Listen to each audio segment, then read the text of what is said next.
importante porque constituye junto al fitoplancton la base de la pirámide de la cadena alimenticia en los ecosistemas marinos, como ya sabemos. Son el alimento de los peces pequeños, que a su vez son el alimento de todos los otros organismos, como los peces mayores y las aves marinas. El zooplancton también está integrado por animales que son consumidores primarios, puesto que se alimentan de fitoplancton, que son algas microscópicas que al igual que ellos se encuentran suspendidas en el agua. En términos de cantidad, son mucho más los números que los peces y demás organismos de mayor tamaño.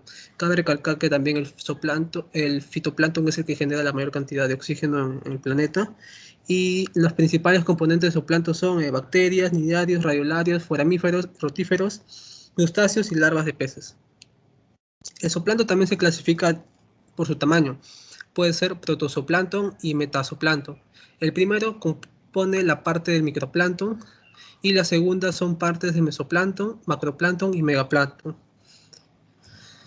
Los usos de zooplancton. El estudio de zooplancton es muy importante ya que tiene utilidades prácticas para el ser humano. Por ejemplo, podríamos hablar de la Artemia salina, que es un crustáceo branquiópodo que se utiliza en la acuicultura y en la acuariofilia para dar de comer a los alevines y los peces pequeños. También se puede utilizar la Artemia franciscana, que se vende en forma de quistes y que tienden a ser eclosionados para que se desarrolle y pueda utilizarse. También se comercializa como alimento vivo directamente. También se encuentra el krill, que es un crustáceo malacrustáceo eufásico, que además de ser alimento de ballenas desde el siglo XIX, se cultivan y se consumen como alimento humano en Japón. En la actualidad también se puede encontrar aceite de krill, que son ricos en ácidos omega 3 y omega 6. Sin embargo, tienen otras aplicaciones industriales, ya que de ellos se extrae la quitina, que tiene múltiples acciones industriales y alimentarias y farmacéuticas y de la industria de los cosméticos. Hasta podrían tener aplicaciones en la restauración de obras de arte. Otros organismos son como la Daphnia, que tienen aplicaciones para la acuariofilia también, que sirven de alimento, eh, y como indicadores de la calidad de agua también, porque si la calidad de agua está mala, no tienden a crecer. Causas que afectan el zooplancton. Los desechos de los plásticos limitan la capacidad de reproducción de plancton, lo que se transmite a las siguientes generaciones y contribuye a un declive de la población. También un estudio de la Universidad James Cook reveló que esta menor capacidad de reproducción es debida a la ingestión de plástico y que se transmite hasta las generaciones siguientes, aunque éstas no se hayan alimentado con este material. Y otra también es la acidificación y el aumento de las temperaturas en los océanos, ya que afecta a los ácidos grasos, teniendo relación directa la cantidad y la calidad de la alimentación de las otras especies que sirven de alimento. Eso es todo, ingeniero.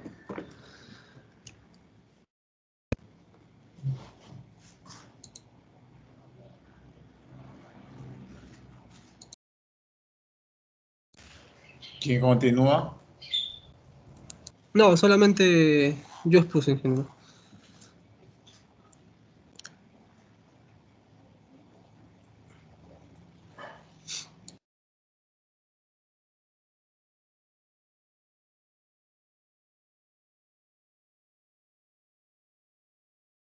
Ya finalizó, ingeniero.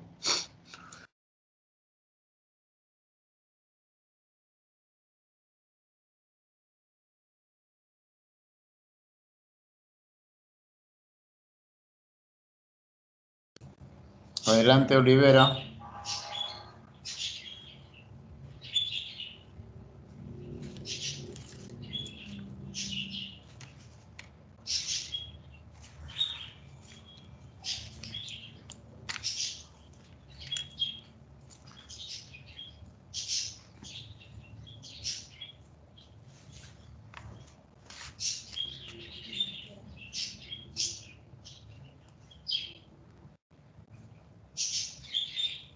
Sí, un momento, Rugel va a proyectar.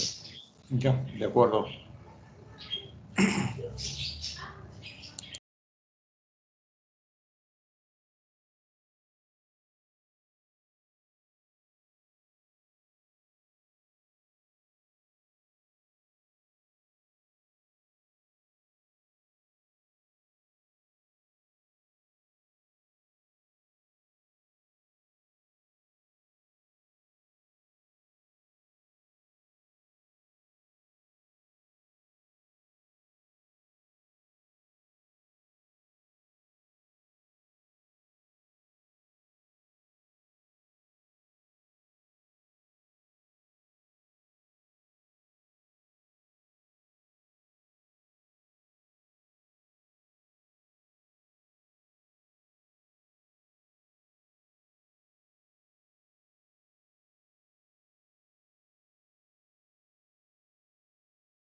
Ya, buenas tardes con todos, buenas tardes ingenieros. Mi grupo y yo vamos a exponer lo que es el zooplancton. Bueno, en sí, el zooplancton o plancton animal, bueno, ese es el término que recibe el conjunto de todos y aquellos organismos vivos. Un momentito, Olivera. Quiero ver los integrantes del grupo. ¿Puedes pasar la Retrocede, por favor, diapositiva? Chambero. Ya. Oguamán, Hurtado. Hurtado me faltaba. Rugel y Olivera. Ya, correcto. Adelante, ahora sí. Ok.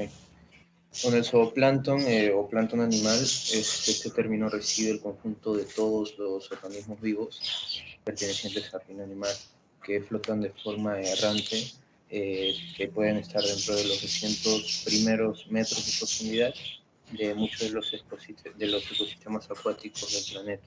Siguiente, por favor.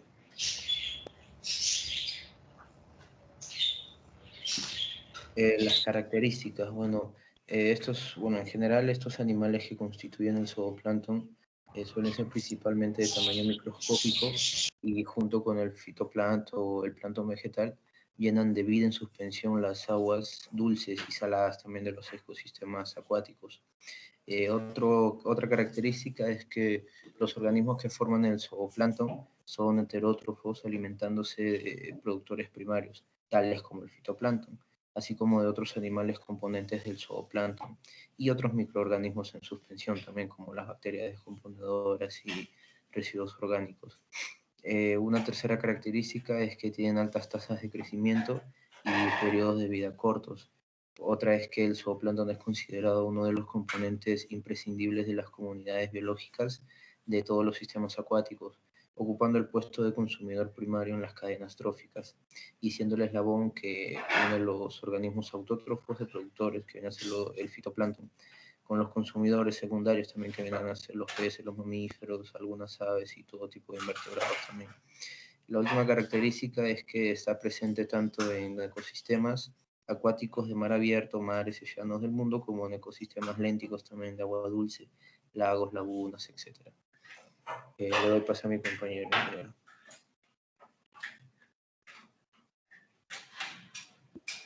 Buenas tardes. Voy a hablarles sobre la clasificación del zooplancton.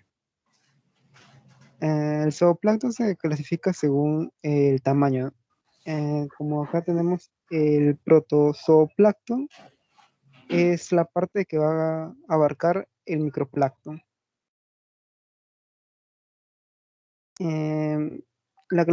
Esta tiene una subclasificación en que los organismos del protozooplancton se basan en su sistema de locomoción que podemos encontrar, como ahí tenemos el Zoomastiginus, que tiene un sistema de locomoción basado en los flagelos y también se le conoce como zooflagelos por eso. Tenemos la primera imagen, la que tiene un fondo crema, es un ejemplo de ello. Como observamos, justamente tiene su flagelo que lo caracteriza. Después tenemos las sarcodina, que tiene un sistema de locomoción basado en un pseudópodos, en la cual en la actualidad no es un grupo taxonómico, pero antiguamente se le clasificaba como un filo. En los últimos estudios que se han realizado ya a la conclusión que los organismos que lo componían no poseían un grado de parentesco como para estar incluidos en este grupo. Tenemos un ejemplo también, que es la segunda imagen de fondo blanco. También tenemos los cilióforos, que tienen una locomoción basada en los cilios. Por eso es que, y ahí tenemos una imagen, ¿no? Que es la tercera, la que está en la parte de abajo, que es un ejemplo. Diego, siguiente diapositiva. Aparte de la parte de microplancton, tenemos la parte del zooplancton, que esta es la que abarca el mesoplancton, el macroplancton y el megaplancton. Eh, Esto se divide en dos grupos. el holoplancton y el meroplancton. El holoplancton son todos los que pasan por un ciclo vital en el plancton, que a su vez puede ser gelatinoso. Entre ellos tenemos mm, los cnidarios y los moluscos, que son los más comunes, ¿no? Entre los cnidarios tenemos que está la medusa, que es como que la que podemos recordar más, ¿no? La medusa, los corales, las hidras. Y en la parte de los moluscos tenemos la sepia, el pulpo, el calamar. Ahí también puse una sepia como un ejemplo. También pueden ser gelatinosos como quitinoso. Entre ellos tenemos los anélidos. Normalmente cuando pensamos en anélidos pensamos en gusanitos, ¿no? Eh, He puesto un ejemplo de un gusano que se llama Arenicola marina. Es un gusano que se caracteriza por dejar mm, mini castillos de arena en las playas, ¿no? Después tenemos el meroplancton. El meroplancton es como una parte del plancton que no es permanente. Esta está constituida por seres vivos, pero prácticamente por las larvas. O sea, es un estado larvaico. Eh, Esta comunidad durante gran parte de su vida es una fase, ¿no? De la larva. Em, Solo forma parte una parte del ciclo vital que forma parte del plancton. Encontré una pequeña imagen de un ejemplo que se le denomina un cipris de Cirripedo. ¿Tienen diapositiva?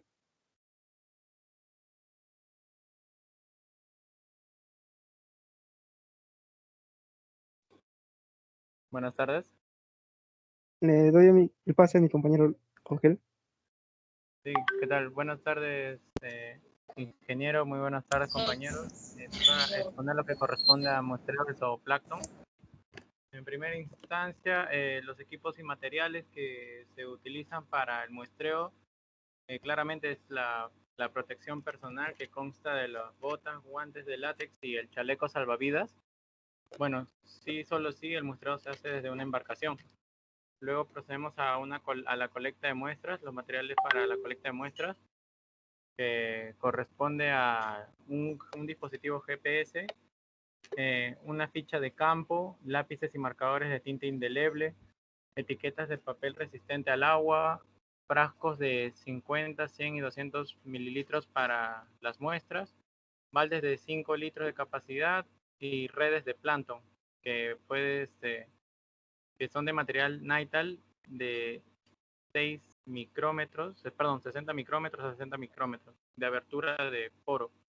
Además, debemos obtener lo que sería un equipo multiparámetro portátil para el análisis físico-químico in situ de la temperatura, oxígeno, pH y conductividad eléctrica. Y por último, una cinta de embalaje.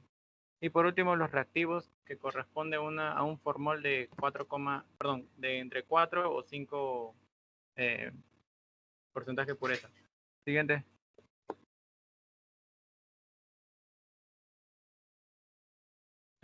Lo que corresponde a técnicas de colecta, lo primero es la localización del área de muestreo, fijando las coordenadas mediante el GPS. Luego corresponde a la colecta del componente animal del plancton cuando se trata de estudios taxonómicos de forma cualitativa. Se realizará mediante arrastres horizontales y verticales, los cuales deben ser bastante intensos y deberán abarcar gran parte del ecosistema en caso de lagos oligotróficos, disminuyendo la intensidad cuando se trata de lagos meso y eutróficos. Es dependiendo de la zona del ecosistema. El método empleado será el el de filtrado de volúmenes de agua a través de las redes de plancton. Si se quiere conocer la producción secundaria del zooplancton, el método debe ser de filtrado. El volumen de agua filtrado también dependerá del estado trófico del ecosistema.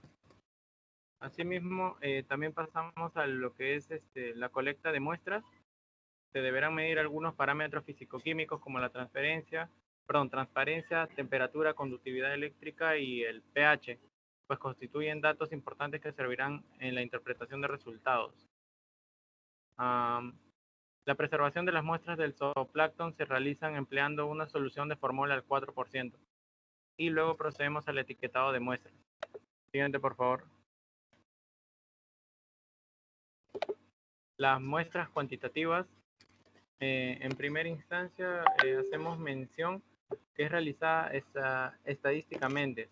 Las muestras cuantitativas se realizan estadísticamente, ya que no es posible contar todos los individuos que se encuentran en la muestra. Se recomienda realizar una visualización de la muestra antes de iniciar el recuento con la finalidad de confeccionar una lista de taxas y además una idea general de la densidad de los organismos. Como modelos cualitativos, consiste en realizar la identificación de los taxas presentes en la muestra, sin importar su cantidad. Se pueden hacer observaciones al microscopio con lámina y laminilla y realizar tratamientos específicos para cada grupo. Se recomienda también hacer revisiones completas de cada lámina con un mínimo de 3 a 5 repeticiones por muestra. El número de repeticiones dependerá de la densidad de la muestra. Y bueno, lo que corresponde también a los métodos semicuantitativos, que es el recuento de organismos que se puede hacer por campos o franjas. Se sugiere abarcar el mayor número de campos o franjas para que los resultados sean confiables. Los resultados se dan en número de individuos por mililitro. Esto también se calcula mediante frecuencias, porcentajes y conteos aleatorios. Siguiente, por favor. El número de muestras. La colecta de muestras, tanto cualitativa como cuantitativa, debe ser o deberá tener mayor réplica. Cuanto mayor sea el número de muestras por estación, será mucho mejor.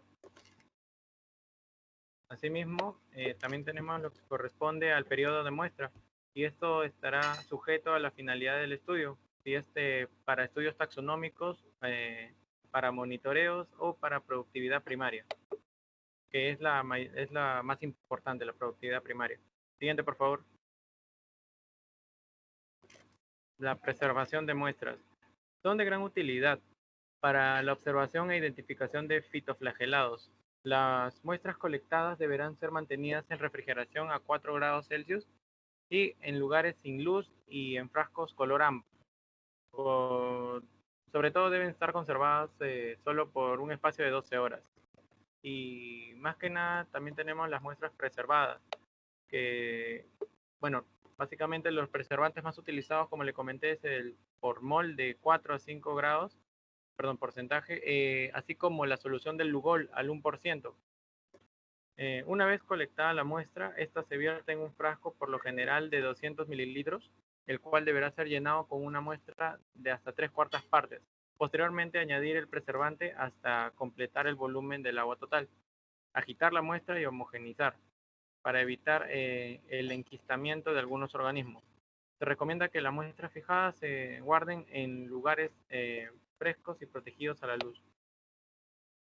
Y por último, el etiquetado, que no es ajeno al muestreo. Bueno, todas las muestras deberán ser etiquetadas para su fácil identificación.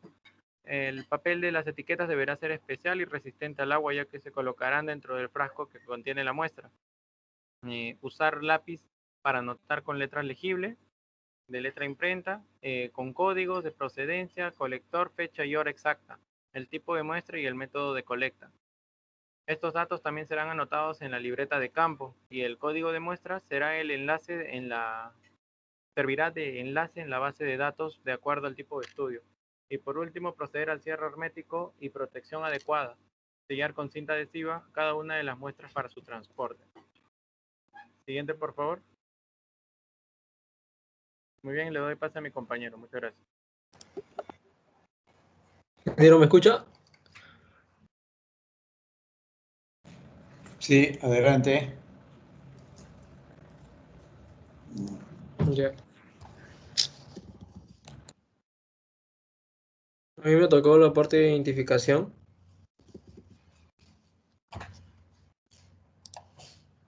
Disculpe un ratito.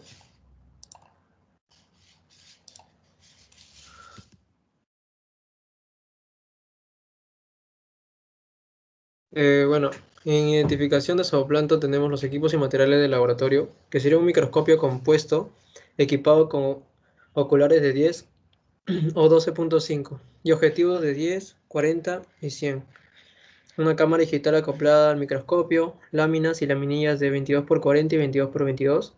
Una cámara de Sedgwick Rafter, goteros, pipetas, estiletes y pinzas, colorantes, de rojo de bengala, una glicerina al 1%, guías y claves de identificación.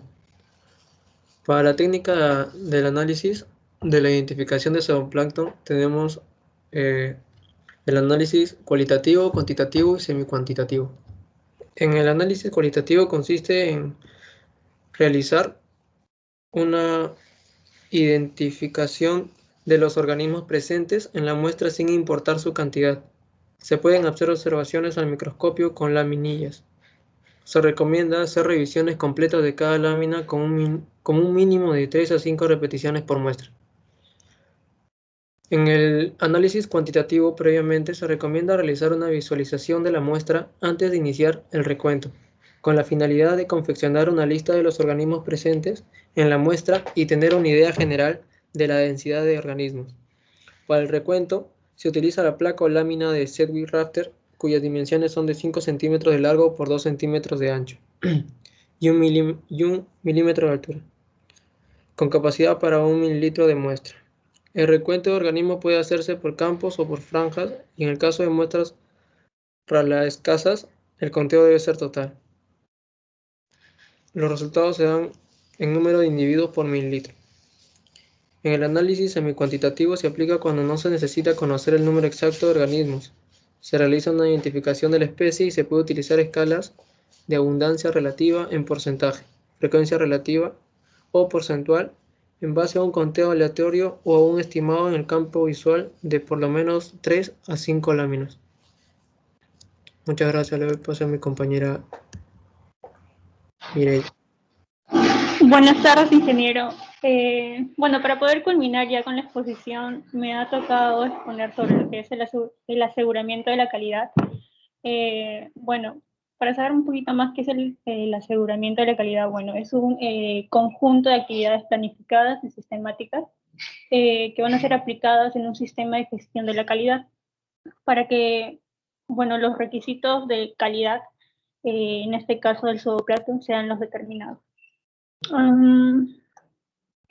Tenemos lo que es la primera parte, que es la colecta. Bueno, aquí se va a preparar como que un formato que resuma de forma clara y didáctica los procedimientos a desarrollar en el trabajo de campo. Luego también sería otro punto, documentar los trabajos indicando la localización de las estaciones de muestreo.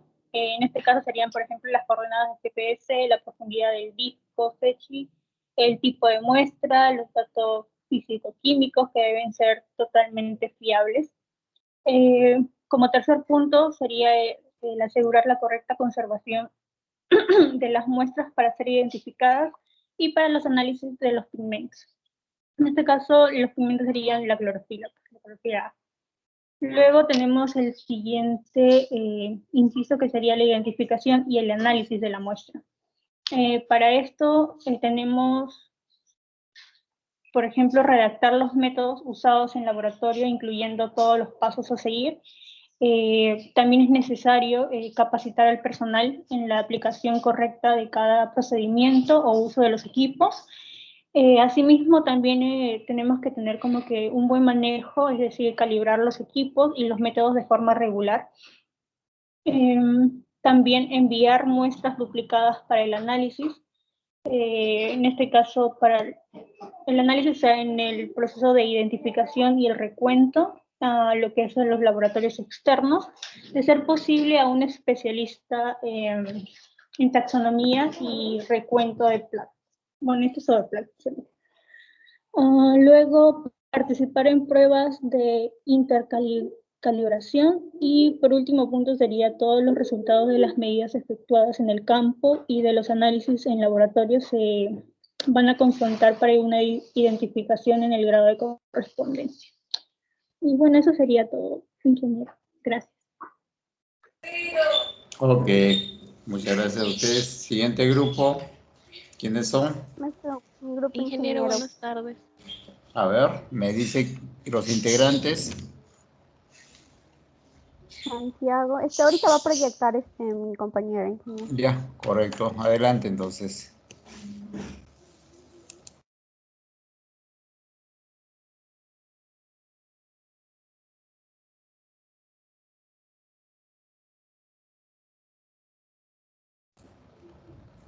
Tiene que dejar de compartir el grupo anterior para que les puedan dar pase a ustedes.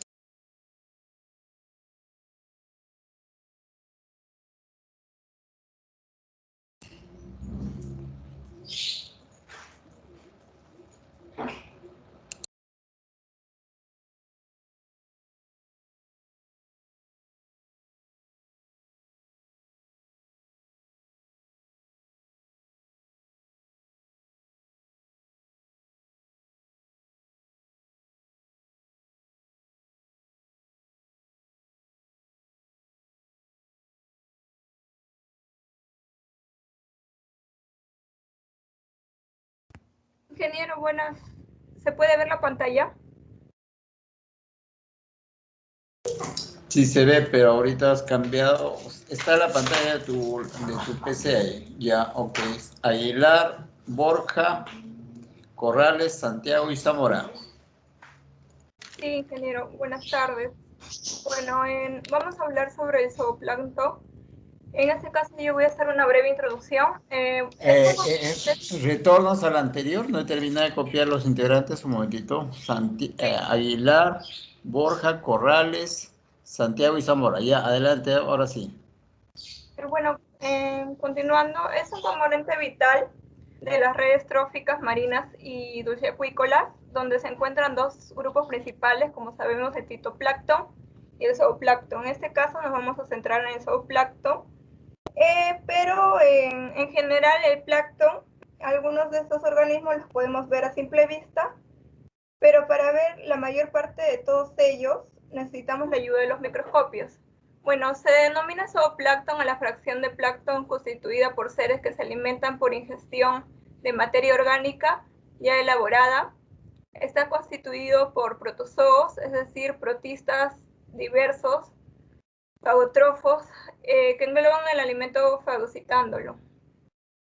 El zooplancton marino no es el único animal, sino un grupo.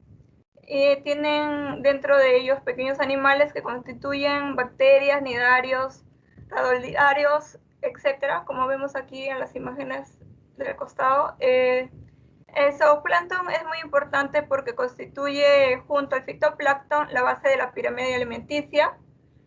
También está integrada por animales consumidores primarios, puesto que se alimentan de fitoplancton, que son algas microscópicas, al igual que ellos se encuentran suspendidas en el agua. Finalmente, a mí me ha tocado hablar sobre la importancia. Es un grupo de animales que habita tanto en el agua dulce como en el mar y que ambos tipos de ambientes representan la base de la pirámide trófica por ocupar el primer nivel de consumidores. En los cuerpos de agua dulce, lagos, ríos, etc., en este caso, si hablamos del océano, de igual manera, tienen varios niveles de consumidores, de 3 a 4, y el zooplancton viene a ser la única fuente de alimento para peces pequeños, por ello es tan importante para mantener la vida oceánica. Pero además son importantes como descomponedores de organismos muertos, volviendo su materia orgánica útil para nutrir a otros organismos.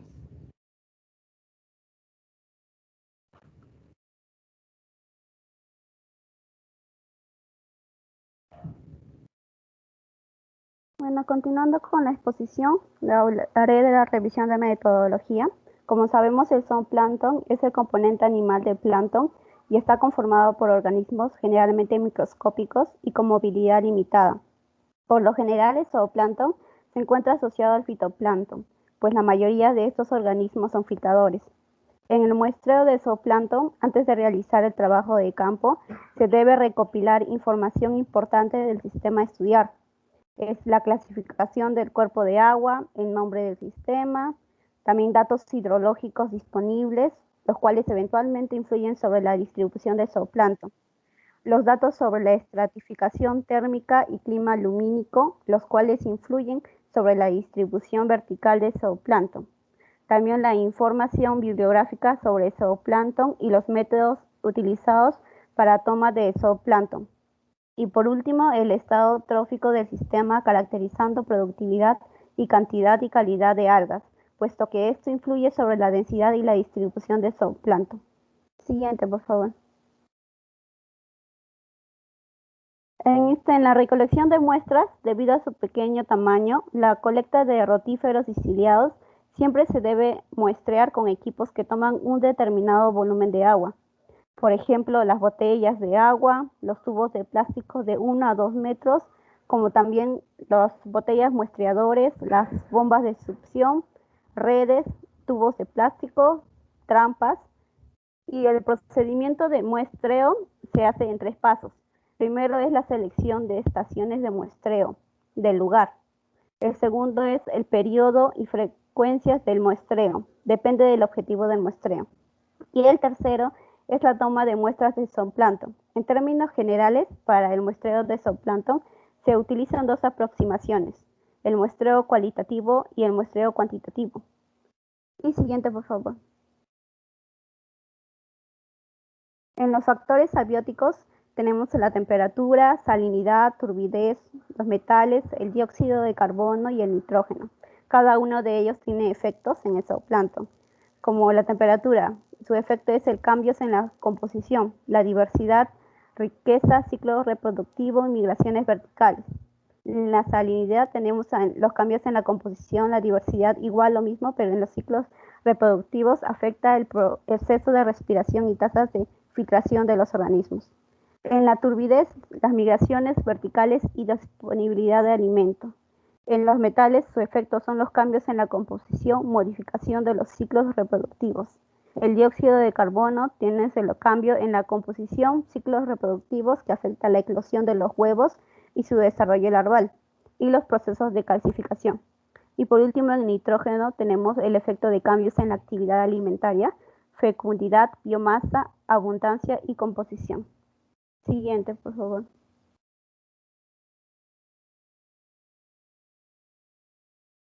Le doy pase a mi compañera Milena. Ya, a ver, bueno, siguiendo con la exposición, me ha tocado los métodos de campo. Para ese método, el material necesario para la recolecta de zooplancton va a ser redes, que varían de micraje dependiendo del ambiente. Para un ambiente costero es de 80 micras y para un oceánico es de 200. Luego pesas, boyas, guayas o cuerda y cronómetro para el arrastre. Flujómetro previamente calibrado, los frascos que tienen que ser rotulados de 1 litro para muestras oceánicas y de 0,5 litros para muestras costeras. Agua de mar filtrada para el lavado de las redes y concentración de los zooplanteres y el formaldehído al 4%. Consta de 3 pasos. El primero es el arrastre, que tiene que ser de manera oblicua. Ahí se tiene que considerar un ángulo para estimar la cantidad correcta que se debe soltar para llegar a la profundidad deseada. La duración es entre 8 a 10 minutos, puede variar de acuerdo a la zona. El fin es evitar la contaminación de la red. La profundidad depende de la estación. En Invermar se aplica inferiores o iguales a 50 metros. Se deja un margen de seguridad de 10 metros desde el lecho marino y superiores a 100 metros se efectúan desde los 50 metros hacia la superficie. Luego sigue el lavado de colectores y concentración de muestra. Lavado de la red es con agua de mar filtrada. La concentración, concentrar la muestra en un frasco, como ya le dije, de 1 litro para muestras oceánicas y 0,5 para costeras, previamente rotulado, ¿no? Ahí vemos un ejemplo del rótulo que tiene que ir, el nombre, el logo de la empresa, bueno, el nombre del programa o departamento que analiza, el nombre del proyecto, la comunidad biológica, método de recolecta y el código de la estación. Luego al costado va el código de la estación, fecha y tipo de análisis. Luego sigue la fijación y preservación de las muestras. Se utiliza el formaldehído al 4%, neutralizado con bórax y preparado con agua de mar filtrada. Siguiente, por favor.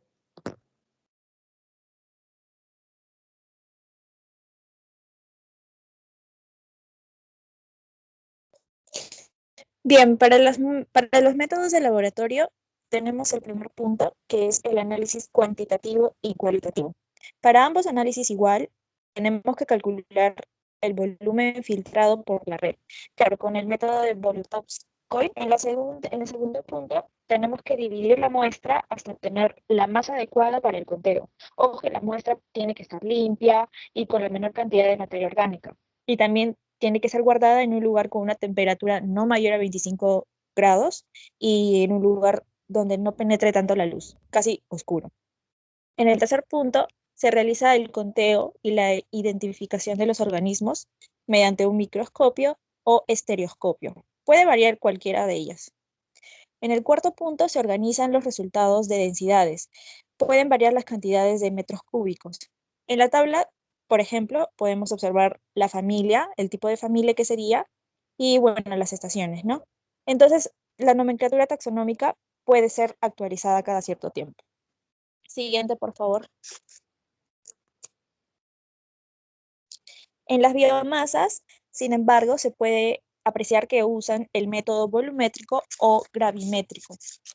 En ambos casos, para el método volumétrico, el primer paso sería concentrar, vertir, llenar, reposar, pesar, filtrar, medir, calcular y luego conservar. Pero para el método gravimétrico, las biomasas, tanto en húmedas o secas o biomasa libre de cenizas, cualquiera de las tres, tiene un procedimiento de peso y cálculo. Claro que al final, con el tema de las cenizas, tenemos que primero incinerar, enfriar y luego pesar y calcular, como es lo de los métodos. Bueno, eso es todo, ingeniero. Ok. Adelante, siguiente grupo. Ingeniero, buenas tardes. Mi grupo, voy a ¿Quiénes son? presentarme. Es Pedemonte, Munguía y Castillo Soto. Ok, adelante. Un momento, por favor, ingeniero. Me indica, por favor, si se ve.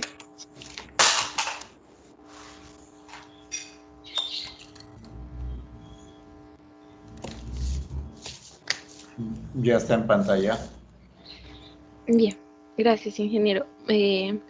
Bien, buenas tardes con todos, buenas tardes ingeniero, buenas tardes compañeros. Los integrantes de mi grupo son Castillo Soto Jean-Pierre, Munguía Sánchez Marina y quien les habla, Pedemonte Arrategui Teresa Lenca.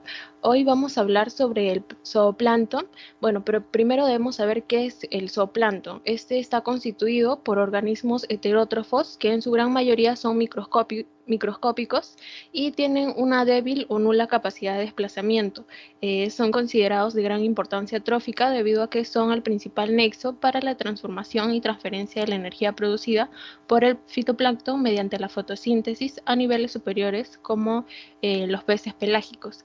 En la cadena trófica ocupan las primeras posiciones de consumidores, se alimentan de los productores marinos, se alimentan de los productores primarios que son los componentes del fitoplancton. El zooplancton es importante porque constituye junto al fitoplancton la base de la cadena trófica de los ecosistemas marinos. Son el alimento de los peces pequeños que a su vez son el alimento de otros organismos como los peces mayores y aves marinas. Su clasificación puede ser en función de su tamaño, que son menores de 2 micrómetros hasta 200 centímetros. También se clasifican por su afinidad ecológica y también por su distribución.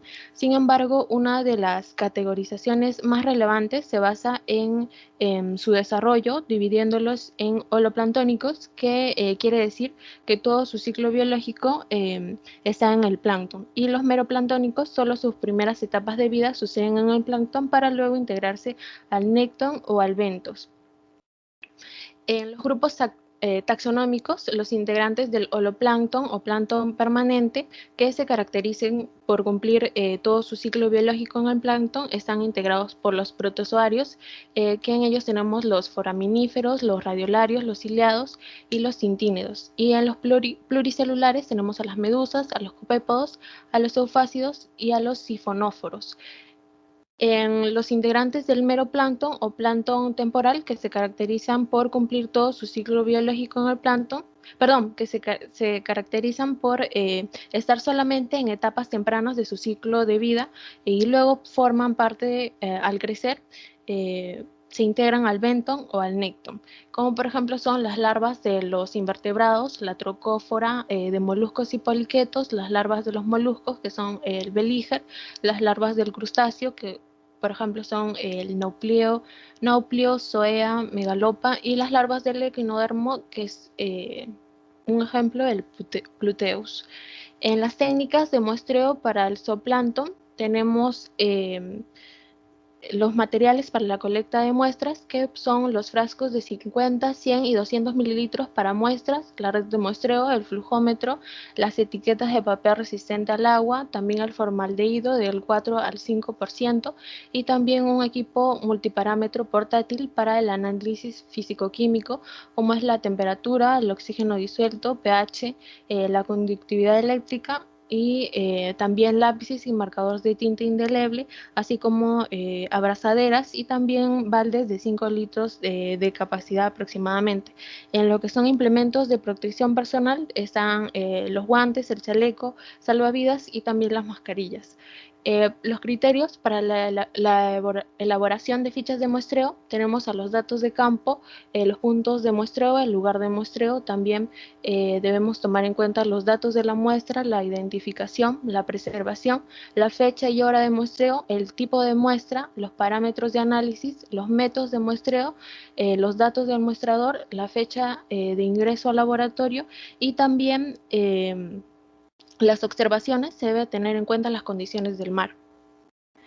Para la preservación y fijación, tenemos en el caso de preservación el formaldehído del 4 al 5%, que es el más usado en el estudio del plancton. Se puede usar como fijador y también como preservante. Tenemos también al etanol, que favorece en los estudios moleculares y también es la sustancia más utilizada en los museos para colecciones. Sin embargo, no impide el crecimiento y desarrollo de bacterias y hongos, y disuelve los lípidos de los organismos después de un tiempo, y no es adecuado mezclarlo con agua de mar por la formación de precipitados.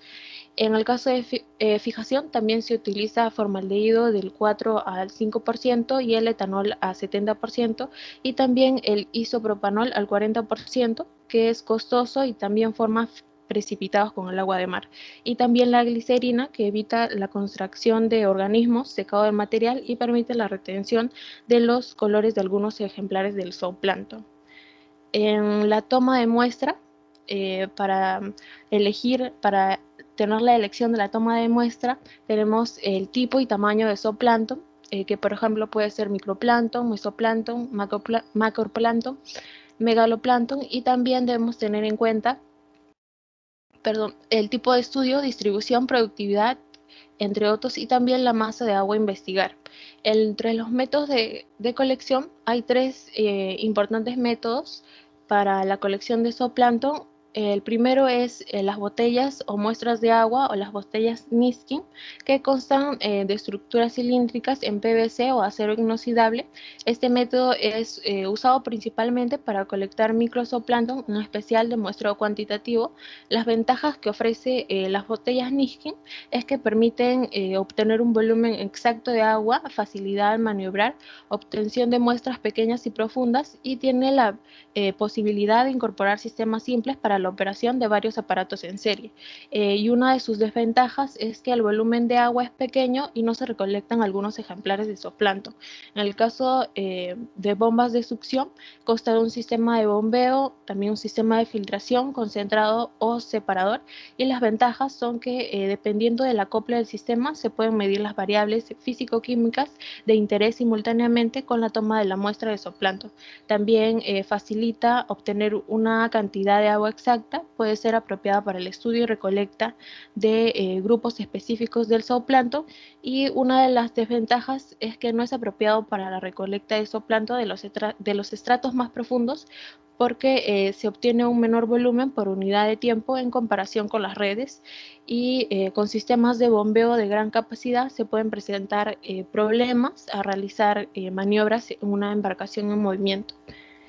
Y la tercera son las redes. Estas están constituidas por un cono de malla filtrante cuya base está fijada en un aro metálico que a su vez se sujeta al cabo para el arrastre. En la parte posterior posee un colector o copo. Entre los más comunes tenemos las redes con mecanismos de cierre o de apertura y la red bongo. Una ventaja es que permiten la filtración de gran cantidad de agua. Tienen un fácil manejo en construcción, presenta varios diseños y tamaños que facilita su aplicación en diversos estudios, y se pueden hacer arrastres verticales, horizontales y oblicuos. Y una desventaja sería que puede darse la evasión de algunos ejemplares de zooplancton y puede hacer daño a la estructura de algunos ejemplares que son gelatinosos. Aquí tenemos algunos tipos de redes que se utilizan para el muestreo de zooplancton. Por ejemplo, la letra A, como podemos ver en la imagen, es red cónica simple para arrastre, aparejada para arrastres verticales. La A1 es para arrastre horizontal u oblicuo. La letra B, como podemos observar en la imagen, es de red de arrastre de Wisconsin con un cono truncado para mejorar la eficacia filtrante. La letra C es la red bongo, puede aplicarse medidores de flujo y mecanismo de apertura y cierre. La D, que es red de Wisconsin con mecanismo de cierre activado por mensajero. La D1, red Wisconsin cerrada. La E, red de caída libre abierta, y la E1, red de caída libre cerrada. En los tipos de muestreo tenemos al muestreo cualitativo y al muestreo cuantitativo. El muestreo cualitativo dependerá del tamaño de la red, del tipo de material, la velocidad de remolque, también del tamaño de copo, de la longitud y el tipo de arrastre. Bien, el muestreo cualitativo debe ser diseñado de tal forma de obtener una muestra representativa de la comunidad zooplanctónica en un determinado cuerpo de agua, que por ejemplo podría ser una bahía, también la columna vertical o la zona eufótica. Por ejemplo, en la imagen observamos un ejemplo de muestreo cualitativo. Se ancló la embarcación en el punto a muestrar, se fijó el extremo del cabo de la red a una parte fija de la embarcación para luego ir soltándola hasta que llegue a la profundidad deseada de la toma de muestra por un tiempo de 2 a 3 minutos, y luego de ir cobrando la red en forma muy lenta hasta tenerla a la altura de la cubierta, y luego se lavó por la parte de afuera con bastante agua para que toda la muestra quede en la malla colectora. Una vez obtenida la muestra, se procede a retirar la malla para vaciarla a los frascos de muestreo previamente rotulados, y se enjuaga la malla hasta asegurarse de que toda la muestra ha sido retirada de los frascos, y luego se procede a la preservación y la fijación de la muestra. Para la fijación y preservación de la muestra se utilizan frascos de muestreo y se le agrega de 5 a 10 mililitros de formaldehído al 5% hasta su posterior traslado al laboratorio para su respectivo análisis. En el muestreo cuantitativo es necesario el uso de un flujómetro para determinar el volumen de agua filtrada por la red en arrastres horizontales y oblicuos. El muestreo cuantitativo debe ser diseñado de tal forma que se colecte al menos 100 individuos de cada especie importante. En términos de abundancia sería mayor al 10% de la comunidad planctónica. También implica que se debe filtrar o fijar el volumen de agua adecuado para cumplir con el número mínimo de individuos a cuantificar, debido a que los diferentes grupos zooplanctónicos presentan distintas abundancias y tamaños. Para la conservación de la muestra, una vez recolectada la muestra en la malla colectora, se trasvasa los frascos de muestreo para agregarle el preservante. Se agrega de 5 a 10 mililitros de formaldehído hasta su posterior traslado al laboratorio para realizar el respectivo análisis. Y para tener éxito en la muestra dependerá principalmente del equipo y del personal que realice el monitoreo. También depende del tipo de red, el tamaño de la malla de la red, el tiempo de colección, la profundidad del agua del área de estudio y también la estrategia de muestreo y tener un buen criterio. Eso es todo.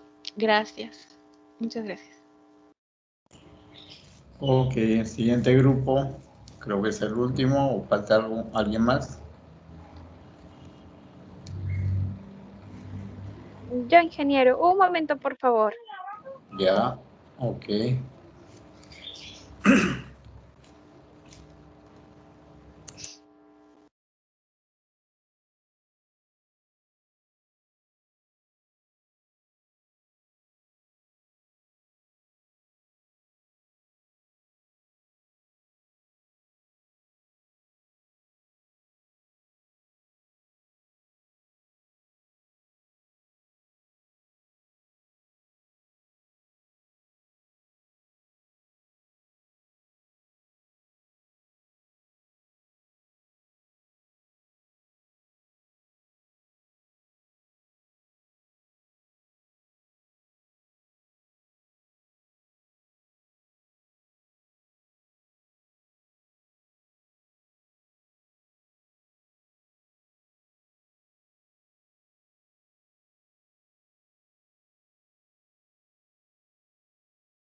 Ok, estás en pantalla Salcedo con González. Adelante.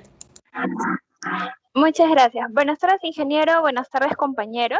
En esta ocasión vamos a hablar acerca del zooplancton. Quien les habla, Lorena Salcedo, y mi compañera Carola González, que ha tenido problemas con el internet y no ha podido conectarse.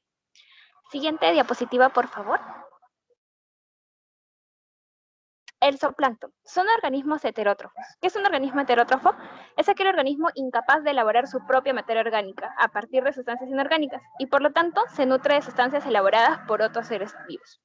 Estos organismos, en este caso el zooplancton, en la cadena trófica ocupan las primeras posiciones de consumidores, alimentándose de los productores primarios que vendría a ser el fitoplancton. Siguiente diapositiva, por favor. La palabra zooplancton proviene de la palabra griega zoom, que significa animal, y plancton, que significa vagabundo o errante. Entonces, se denomina zooplancton a la fracción del plancton constituidas por seres que se alimentan por ingestión de materia orgánica ya elaborada. Siguiente, por favor.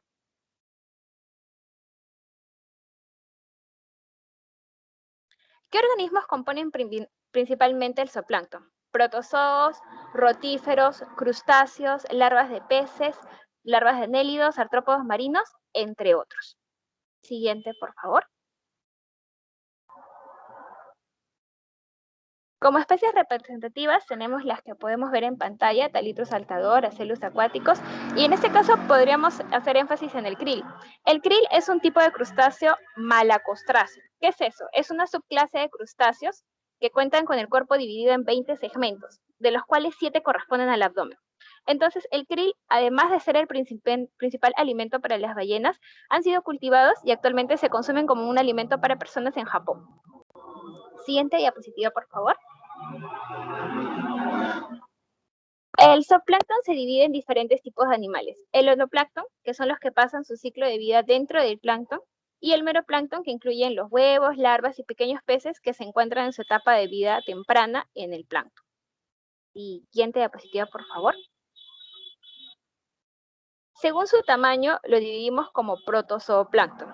También forma parte del microplancton y los organismos que lo componen se clasifican de acuerdo al sistema de locomoción que presenten. Es por eso que los subdividimos en 3. Zoomastiginos, que se movilizan por medio de flagelos, sarcodinas, que se mueven por medio de pseudópodos o falsos pies, cilióforos, que se mueven utilizando cilios, por ejemplo la suctoria, otricos y espirotricos. Siguiente diapositiva, por favor. Metazooplancton. Forma parte del mesoplancton, macroplancton y megaplancton.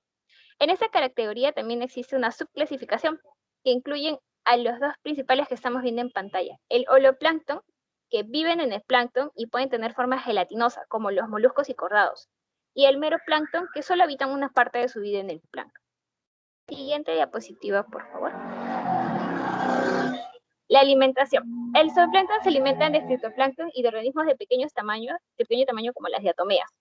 Y otro tipo de protozoarios que luego es consumido por zooplancton más grande, que incluye animales como peces pero de menor tamaño. Es por eso que el plancton está en la base de la compleja red alimentaria acuática. Siguiente, por favor. ¿Por qué es importante el plancton? El zooplancton es muy importante porque constituye, junto al fitoplancton, la base de la pirámide alimenticia de los ecosistemas marinos. Son el alimento de los peces pequeños, que a su vez son el alimento de otros organismos como los peces mayores y las aves marinas. Siguiente, por favor. Métodos para la colecta y estudio de plancton. Para recolectar muestras que permitan su estudio posterior en el laboratorio, existen varios métodos, siendo uno de ellos la captura por medio de botellas, utilizada para organismos muy pequeños, por ejemplo, Coccolithophorius y Cyanophyceae. La muestra se toma con una botella de tipo oceanográfico en la profundidad deseada. Después se coloca en un vaso de precipitados. Se le agrega un líquido fijador, puede ser formol o soluciones a base de yodo, y se centrifuga concentrando a los organismos para las observaciones posteriores. Estas botellas generalmente tienen 1 litro de capacidad, aunque han sido utilizadas por biólogos en otras cantidades mayores. Siguiente, por favor. Otros métodos para capturar plancton son las redes, los tomamuestras y las bombas de agua. Las redes presentan diferentes clases de finura, que se registran con base en el diámetro de los poros o por el número de mallas por centímetro cuadrado. La dimensión de las mallas de las redes utilizadas varía según el plancton que se desea recoger. En la captura con red, el plancton es sacado por filtración separándolo del agua donde vive. En los otros dos métodos, se obtiene junto con el agua que actúa de sustrato, con la ventaja de que se puede establecer directamente la relación entre la cantidad de plancton y el volumen del agua. En la imagen, en el lado izquierdo, podemos ver una red de zooplancton de 70 micras y en el lado derecho podemos ver una red de tipo bongo. Siguiente, por favor. El tercer método para capturar plancton es el de las llamadas bombas de aguas, las cuales consisten en un tubo que se sumerge a la profundidad que uno desea y por acción de la bomba se succiona el agua y se filtra una cantidad determinada a través de una tela. Es así que quedan retenidos la totalidad o la mayor parte de los organismos del plancton. Después de la colecta se concentran los individuos contenidos en una cierta cantidad de agua por medio de una centrífuga, pudiéndose estudiar este plancton cuantitativa o cualitativamente. Las mejores bombas son las activadas por electricidad. En la foto podemos ver una modificación holandesa de un sacamuestras Wolf. Siguiente, por favor. Finalmente, según los objetivos de la investigación, una vez recolectado el plancton se puede cultivar en el laboratorio, utilizando diferentes medios de acuerdo con el organismo que interese. Los biólogos marinos actualmente desarrollan programas de investigación cada vez más amplios y especializados, tratando de resolver los misterios que estos bellos e interesantes organismos planctónicos representan. Y eso es todo de mi parte, ingeniero. Muchas gracias. Ok. ¿Alguien más falta?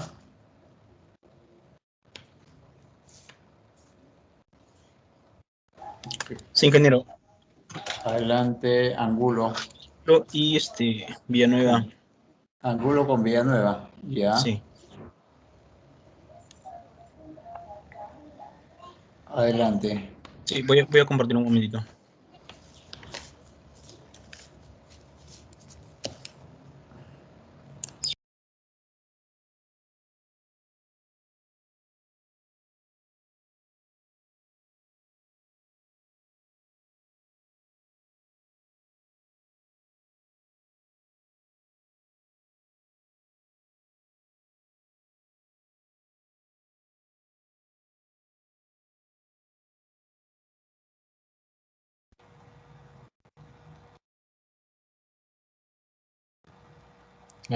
Bueno, ingeniero, como mi grupo está conformado, primeramente, buenas tardes, ingeniero, buenas tardes, compañeros. Mi grupo está conformado por Gustavo Tomás Estrada, Luna Díaz Ricardo, Ángulo Segura y el que le habla. Bueno, nuestro tema de exposición es el zooplancton. Siguiente, por favor. Bueno, primeramente, definir qué es el zooplancton. El zooplancton viene del griego zoon, que significa animal, y plantos, que significa vagando. Primeramente, el zooplancton está constituido por un amplio conjunto de organismos heterótrofos acuáticos, que en su gran mayoría son microscópicos. Más que todo, los zooplancton se caracterizan porque tienen no tienen un buen desplazamiento en el agua, y divagan también en la columna del agua, o sea, en la profundidad del mar, y no tienen capacidad de natación suficiente para contrarrestar las corrientes. Su movimiento está principalmente determinado por las corrientes. Muchos de ellos tienen cilios o flagelos también. Siguiente, por favor. Bueno, como lo comenté, ¿no? Son organismos heterótrofos, es decir, que no pueden sintetizar su propio alimento y por lo tanto deben ingerirlo. Los organismos, el zooplancton pueden clasificarse según su alimentación, como pueden ser herbívoros, que se alimentan exclusivamente de fitoplancton; carnívoros, que se alimentan de otros organismos, como pueden ser los zooplanctónicos; los omnívoros, que poseen una dieta variada de fito y zooplancton. Según el tamaño también podemos clasificarlos. Por ejemplo, el mesoplancton, que va desde los 0.2 a 20 milímetros; macroplancton, que va desde los 2 a 20 centímetros; el megaplancton, que va desde los 20 a 200 centímetros; y el nanoplancton, que va desde los 2 hasta los 20 micrómetros; y el microplancton, que es el más pequeño, que va desde los 20 a los 200 micrómetros. Siguiente, por favor. Bueno, con respecto a los factores abióticos, siguiente, por favor. Sí, más que todo, el desarrollo y distribución de los diferentes tipos de zooplancton se debe a los procesos físico-químicos y biológicos que se encuentran en el medio. Entre los principales factores que afectan el comportamiento que afectan la biomasa de zooplancton está la temperatura, que produce cambios en la composición, diversidad biológica y también su ciclo de reproducción. Las buenas condiciones de temperatura favorecen la presencia de alimento, la disponibilidad. Siguiente, por favor. También está la salinidad, que provoca cambios en la composición, diversidad y ciclos reproductivos. Afecta el proceso de respiración de las poblaciones de zooplancton. La turbidez también causa migraciones en las poblaciones de zooplancton, y y hay presencia de alimento.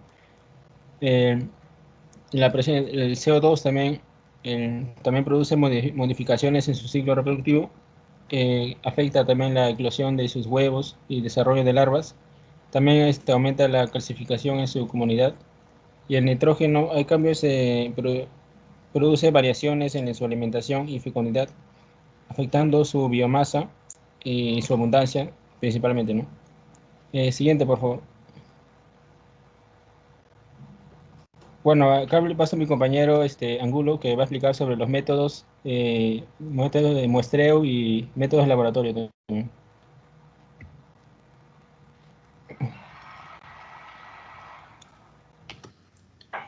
Buenas tardes, ingeniero, ¿me escucha?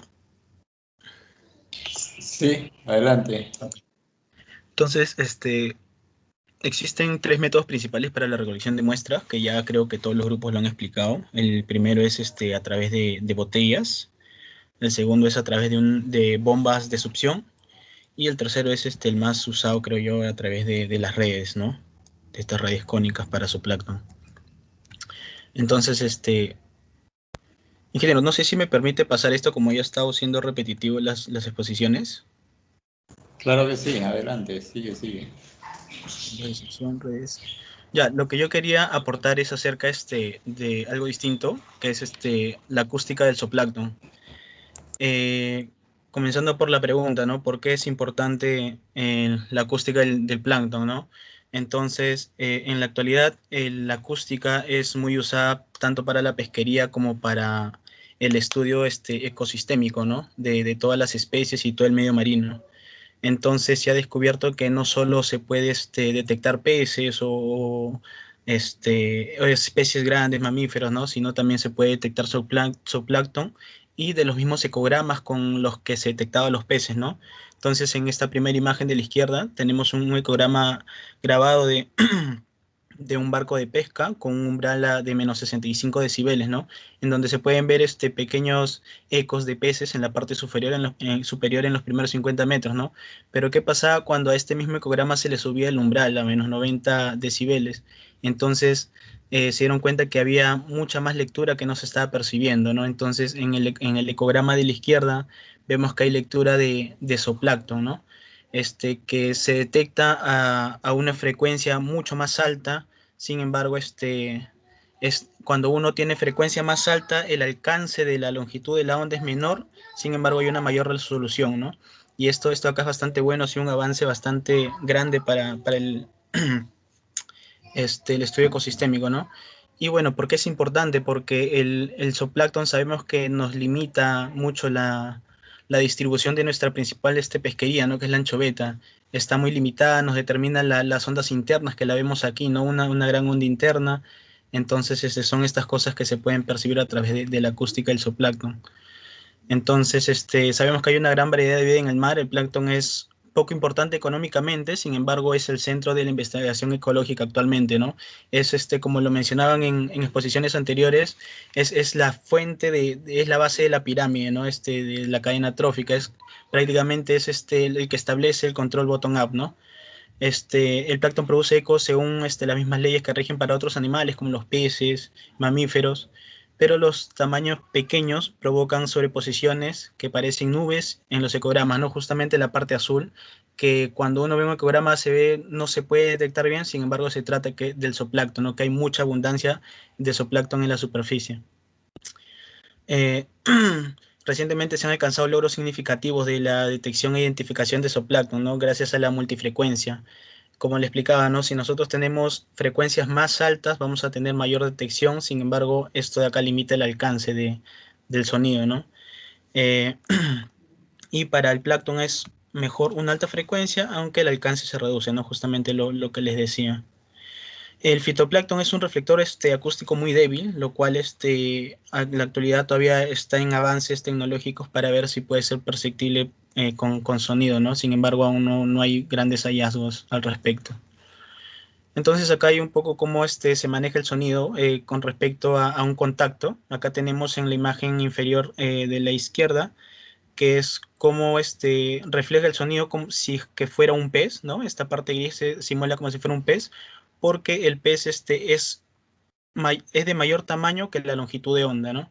Entonces, sin embargo, vemos aquí en la imagen de la derecha que el sonido es la longitud de onda de esta frecuencia es mayor que el punto que se ve al medio, ¿no? Que representaría al zooplancton, ¿no? Que sería un blanco pequeño. Entonces, lo que hace el zooplancton es crear un sonido a 360 grados, ¿no? Dispersa el sonido por todos lados y esto acá es lo que crea la sobreposición que se mencionaba anteriormente, ¿no? Y bueno, acá hay un poco de la dependencia de la frecuencia, ¿no? A mayor frecuencia vamos a tener una mayor resolución, sin embargo, el rango de alcance se reduce, ¿no? Pero esto de aquí es bueno para poder detectar zooplancton. Esto de acá no nos serviría tener altas frecuencias si queremos detectar peces o cardúmenes, ¿no? Entonces, en acústica también existe un poco clasificación de zooplancton. Tenemos tres categorías. La primera es el free light, que es son, por ejemplo, ¿no? Los eufásidos o langostinos. En estos el cuerpo es aproximadamente cilíndrico, con el largo del cuerpo más extenso que su grosor, con un tejido blando y poco dispersante de sonido, ¿no? El cuerpo entero contribuye a formar el eco, ¿no? Entonces el sonido que dispersa este tipo de zooplancton, el free light, depende de toda la forma del cuerpo. También están los hard elastic shelled, como los gasterópodos, que poseen un tejido blando rodeado de una cubierta dura, excepto un agujero pequeño, ¿no?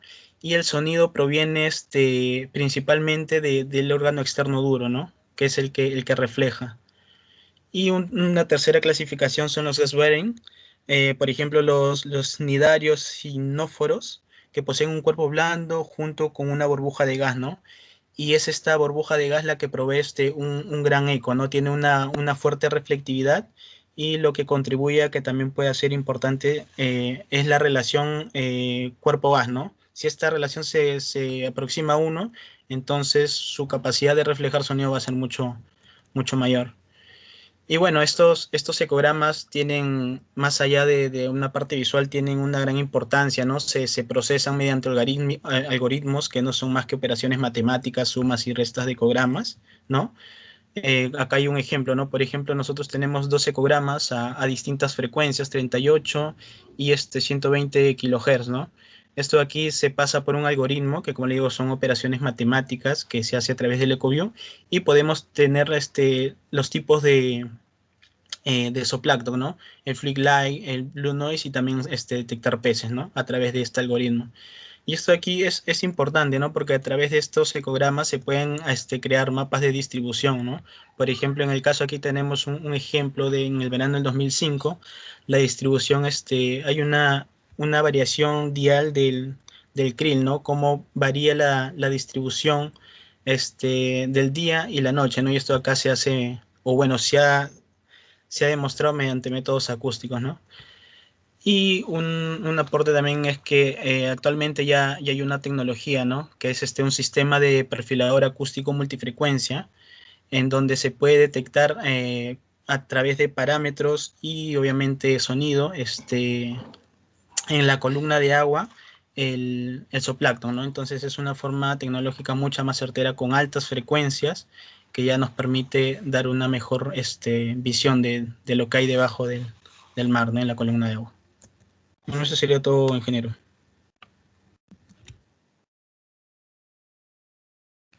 Ok. ¿Falta algún grupo?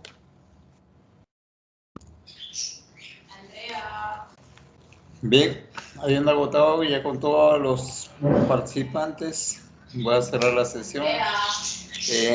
Creo que les había dicho que iba a tomar examen, pero su delegada me ha dicho que todavía la semana de toma de examen es la siguiente.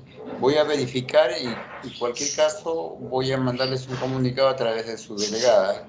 Yo voy a tomar definitivamente el examen en el calendario que está establecido. Si es la siguiente semana, lo tomo. Si es la subsiguiente semana, pues será la subsiguiente semana. Pero cualquier comunicación lo voy a hacer a través de sus delegados. Ok. No he visto yo el calendario, por eso me dejé llevar nomás por comentarios de algunos de sus compañeros de Química Analítica. Me dice que la siguiente semana corresponde examen, por eso que hice el comentario del examen. Pero si no es así, será en la semana que les corresponde. Ok, ¿algún comentario?